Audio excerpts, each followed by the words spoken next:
अस्सलाम वालेकुम दोस्तों, मैं हूं मोहम्मद इजाज़। आप देख रहे हैं विलेज बासर टीवी।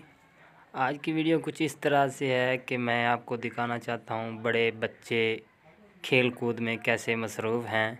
तो वीडियो शुरू करने से पहले आप भाइयों से छोटी सी गुजारिश है कि जिन भाइयों ने अभी तक विलेज बासर टीवी को सब्सक्राइब नहीं किया वो प्लीज़ सब्सक्राइब कर लें और साथ ही बेल आइकन को ज़रूर दबाएँ ताकि हमारी हर आने वाली वीडियो आप तक बर वक्त पहुँच सके। तो चलते हैं, शुरू करते हैं दोस्तों।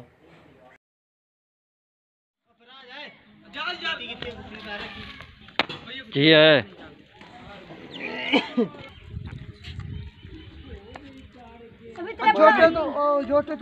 निशाना लगना चाहिए। नीली पट दे तेरे भरा दिया गोली आई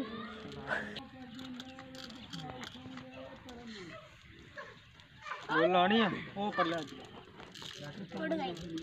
और नहीं लगदा तंग गाड़ी से देख फेरे बस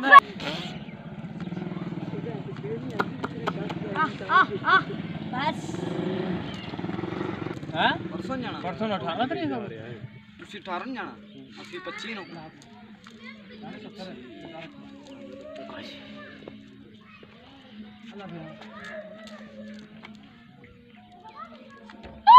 ਆਹੀ ਲਾਉਣੀ पड़ गई।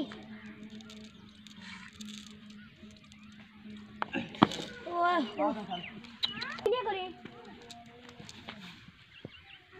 आ जा ਲਾਣੀ अगले कर लो लड़ गया ये नहीं उड़ी डंड बोले ना करे करना ना बोला तेरी आदत है चुप रह